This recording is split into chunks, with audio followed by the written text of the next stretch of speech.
One. So I think post lunch we are going to have a little technical one. So let's try to keep it little interactive as well. So it will be on two things. One is the safety and thickness of glasses. So where do we use what thickness of glass? That would be one thing. And the second topic would be on acoustics, which is also an interesting one from a glass perspective.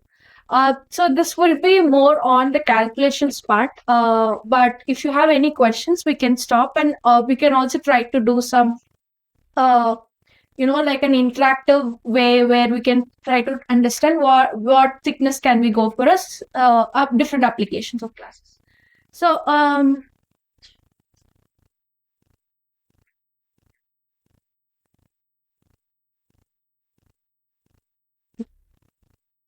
okay. So what are the possibilities or why do breakage occur for glasses?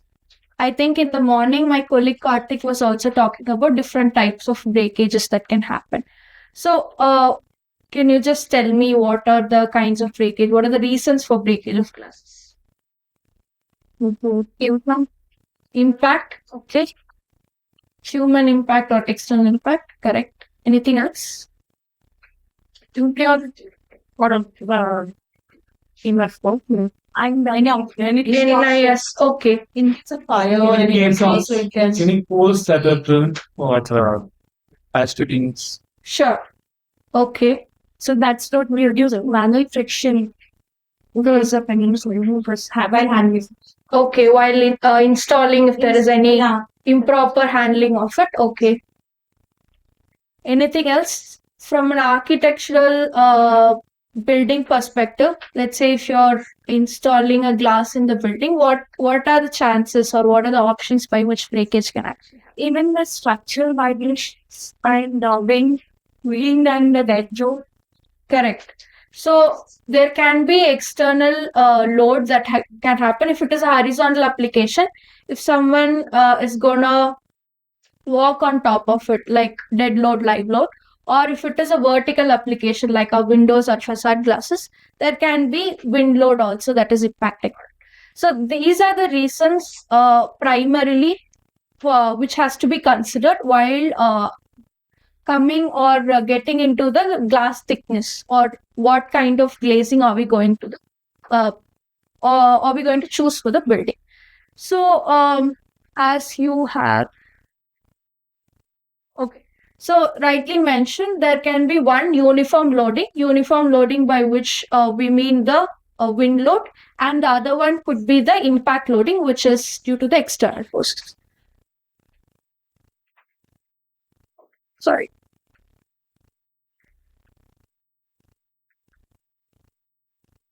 So, how do we optimize it and try to achieve or arrive at the right thickness? Is by considering a few things. One is what is the glass panel sizes, which is your width and height.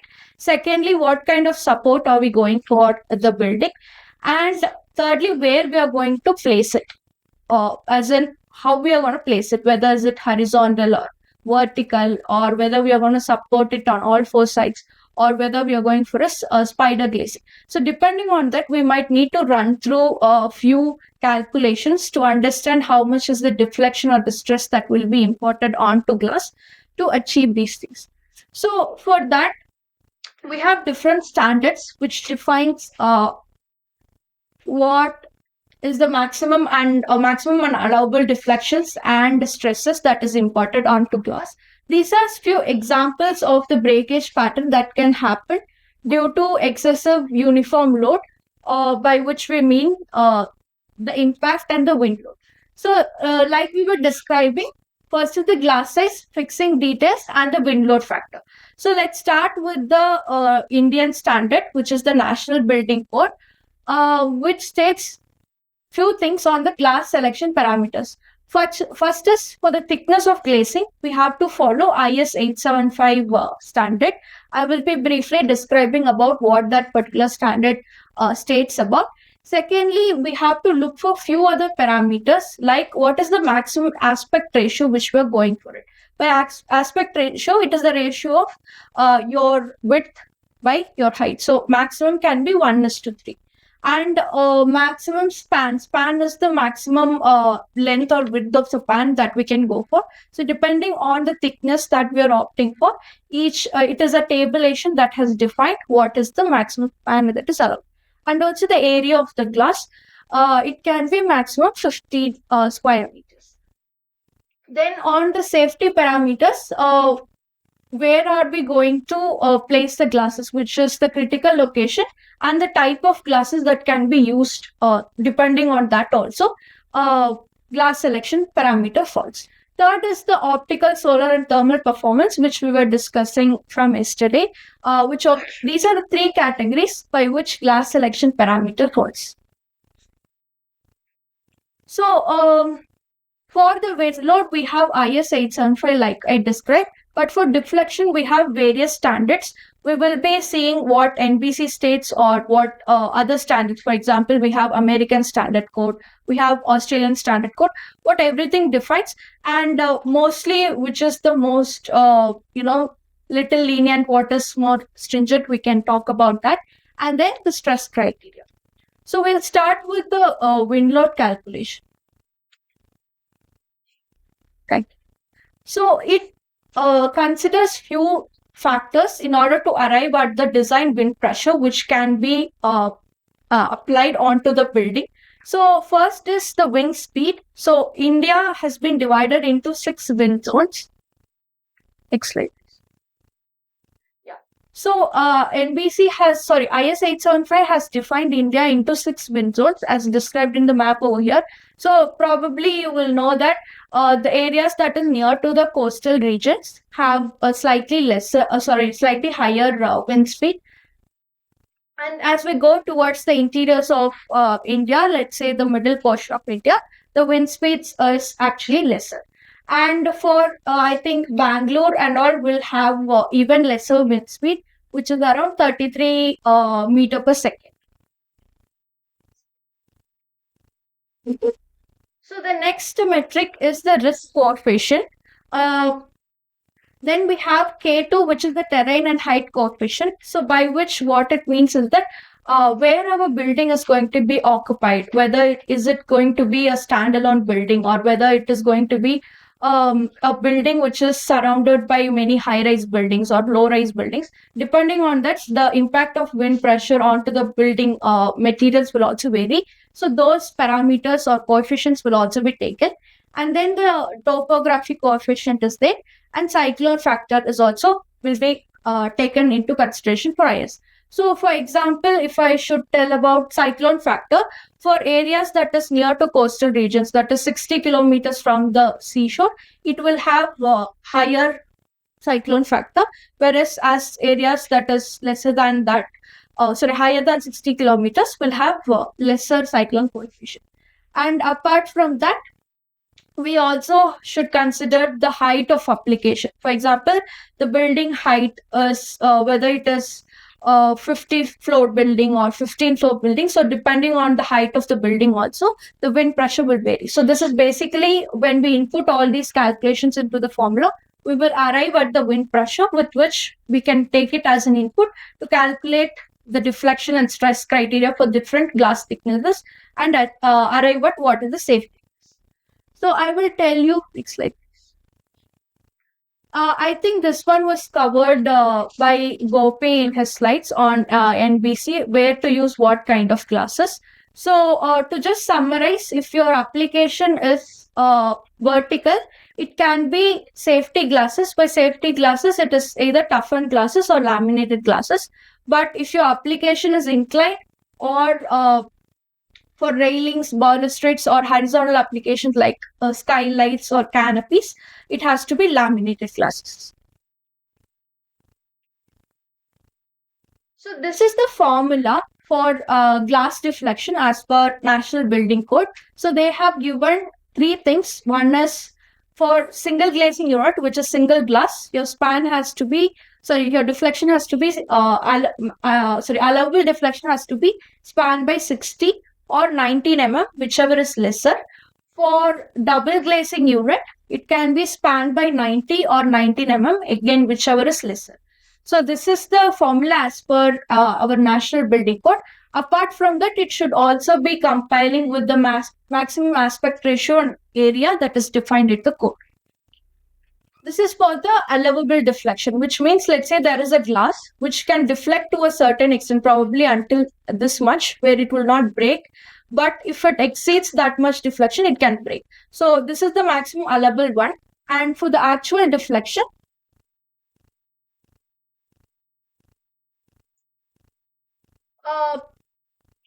next slide.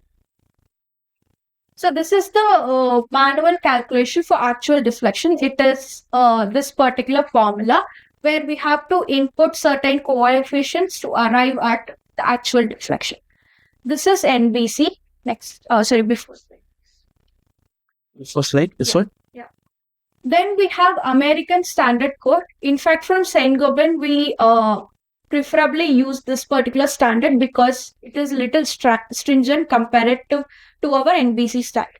So here, again, the formula for allowable deflection is spanned by 175. So here we have also stated an example of how do we calculate it. For example, if the panel is 2000 cross 1000, you will be taking the higher, longer panel divided by 175. So your maximum allowable deflection can be anything less than 13 mm.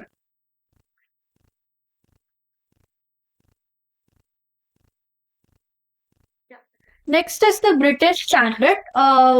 Again, it is very similar to the ASTM standard. Only difference is it has different allowance for your SGU and DGU.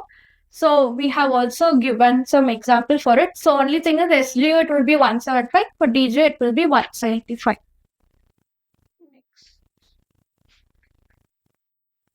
This is for Australian Standard Code AS1288. Here it is quite simple. It is just span by 60. Here the span considered as shorter span. So it is little lenient compared to our ASTM standard. This is the manual calculation method. We also have a Singaporean standard, which is a combination of everything that is so far discussed. So it has three criteria for longer span, different for SGU, DGU, shorter span by 90 or 90 mm. So whichever is the minimum of these three, it can be taken for the maximum deflection calculation. So these are some case studies which is done through GlassWizard software, which takes under consideration the standards that we have discussed so far. For wind load, it has taken from IS 875. So the inputs here would be what is the panel size, what kind of support system are we going for, which is in this case four-sided support. And with this, also the input of the building location and other things, it might have arrived at the wind pressure of 1.71. And here we are going for a double glazing unit, that is 6 mm tempered plus 12 mm air gap and 6 mm tempered, for which the analysis is giving us that the deflection is actually within the limits of allowance. Hence, this particular combination is safe. This is another case study where it is almost similar, but 6 mm single glaze is actually not, is it unsafe?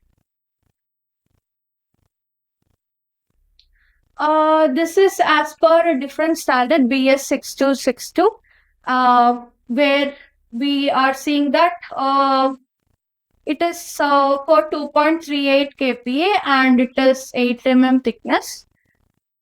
Sorry. This is done for, again, spider supported, but which is, you can see in the lobby areas. So for this situation, it is done in a different software called as MEPLA.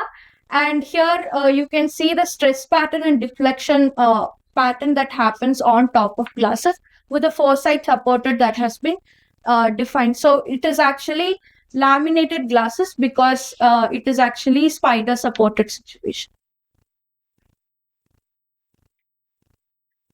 So let's say we are designing for this particular locality, which is Bangalore. And let's say if you're considering for a G+5 buildings.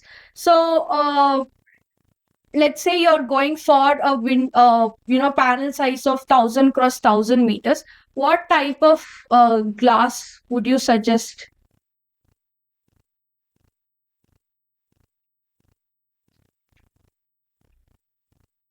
Glass. Different glass. Okay, that we have to probably run the analysis and say maybe 6 can also be safer. Let's say when the application has to include your sound reduction as well. So then what can we say? Laminated DGU because then it's actual insulation. Okay. So let's say if you have to include if it is say a recording room or a classroom or something, then you might need a higher noise cut as well. So in that case, DGU can be a option, but laminated would be a much preferred one because of the better sound insulation it brings in. So combined with your solar control glasses, it would be a good option to go. So we will discuss on, since you mentioned there are two opinions on DGO and laminated. Let's discuss and see how different type of glasses brings in from an acoustic perspective. Can we go to the next?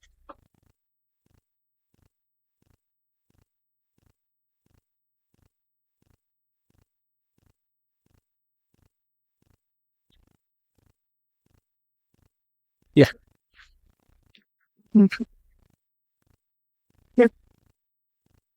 Change to the next slide.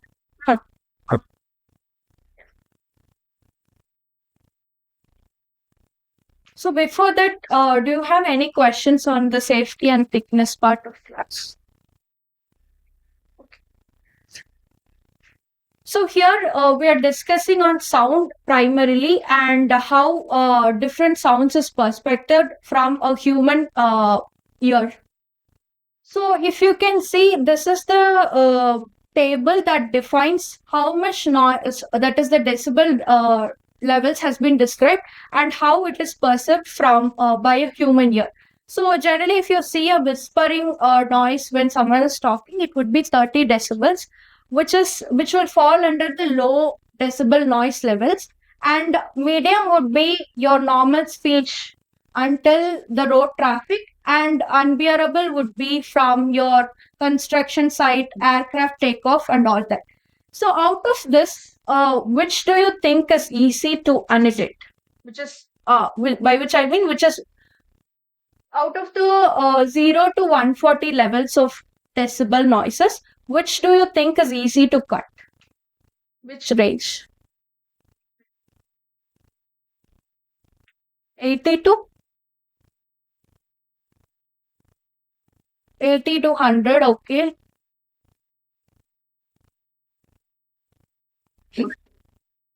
It's 60 to 80. Okay.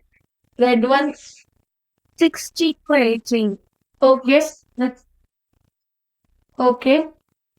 So why not let's say 20 to 60?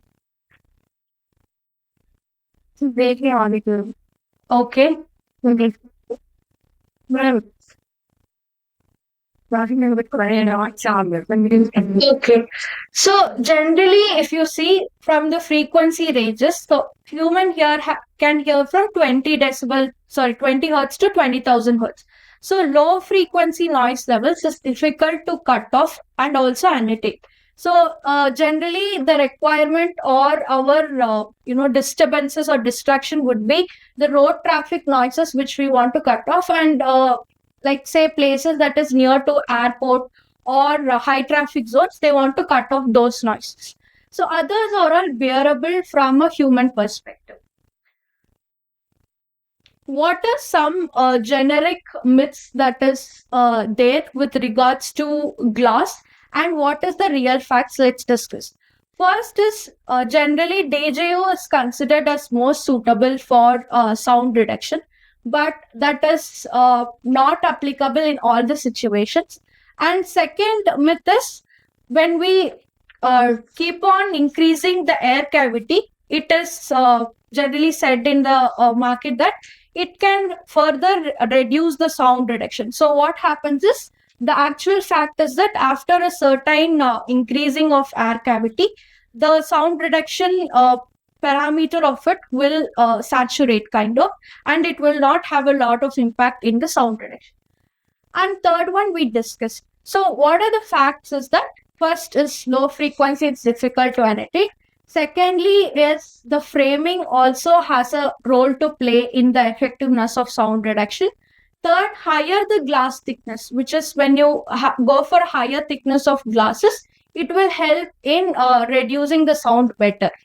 And fourth one is, instead of, let's say if you're going for a double glazing unit, instead of going for 6 and 6 mm or similar thicknesses of glasses, we can go for different thickness, let's say 6 and 5 or 8 and 6 mm glasses to better sound reduce. Can you think of some reason why that is happening? Correct. So because different thicknesses has the property to resonate different frequencies of noises, when we're going for same thickness of glasses, the impact will not be much. But when we go for asymmetrical thickness, it will have an impact. Fifth one is, to further reduce noises, there are also options of acoustic interlayers. Like for example, instead of going for the typical PVB layer, if we switch to acoustic PVB, it will further help to reduce noise levels. This one we just discussed on the air cavity part. And on the triple glazing over double glazing is also not very impactful from a sound perspective. It is really minimal. These are the few recommended sound levels as per the National Building Code and BS 8233. So let's say if we have a hospital space, it is recommended to maintain inside sound level between 35 to 40 decibel, or let's say for a residential space or conference rooms or small offices, it is again 35 to 40 decibels. Only for the music rooms or concert halls, it has to be even lesser. So outside noise level, let's say the sound for a traffic condition is 90 decibel. So in order to achieve 40 decibel, to fall less than 40 decibel, you might need to go for a glass which can reduce your noise level up to 50 decibels. So that is the scenario. Let's understand some terminologies which is generic to the acoustic terminologies. First is STC. STC is called as sound transmission loss. To understand it easily, it is the indication of transmission losses for higher decimal range, which is from 125 Hz to 4000 Hz. Whereas there is another terminology called as OITC, outdoor indoor transmission class, which is for your the ranges starts from lesser, from 80 Hz to 4000 Hz. So generally, when we have some BOQs or requirements, it will be specifying that we might need an STC value of 40 decibels, which means they are looking to cut the sound within the range of 125 Hz to 4000 Hz, and they are looking to achieve that 40 decibel of sound inside the space.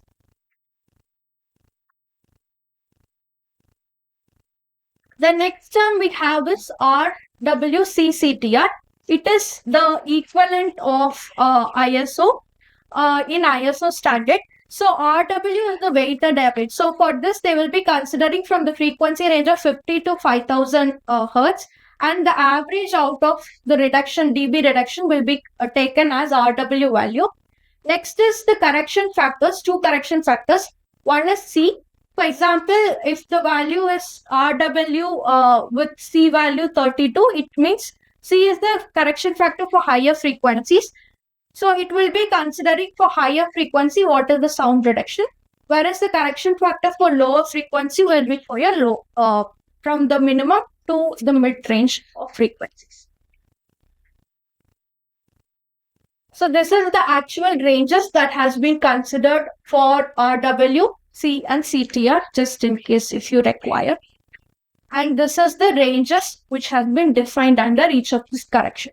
So C will include your living activities right from that to jet aircraft factory noises, whereas CTR will be your normal urban traffic setup and until your propeller sounds, low speeds and all that. And the ranges has also been defined.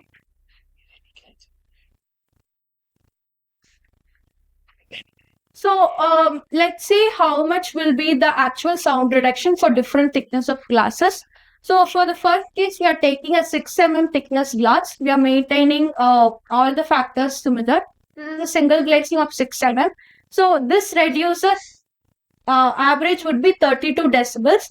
But as you go for 8 mm, okay.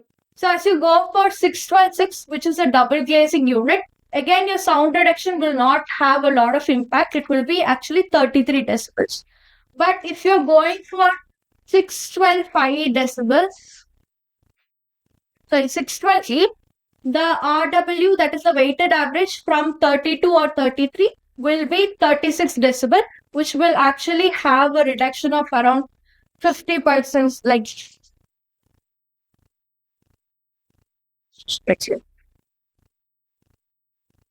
next is for a laminated glasses. This is 6 and 6 mm thickness, similar thickness with a film in between, which will reduce 37 decibels. So instead of going for 6 and 6, if we switch it to 6 and 5, then it would be further better, around 40 decibels. This is with normal film. Let's see for acoustic film.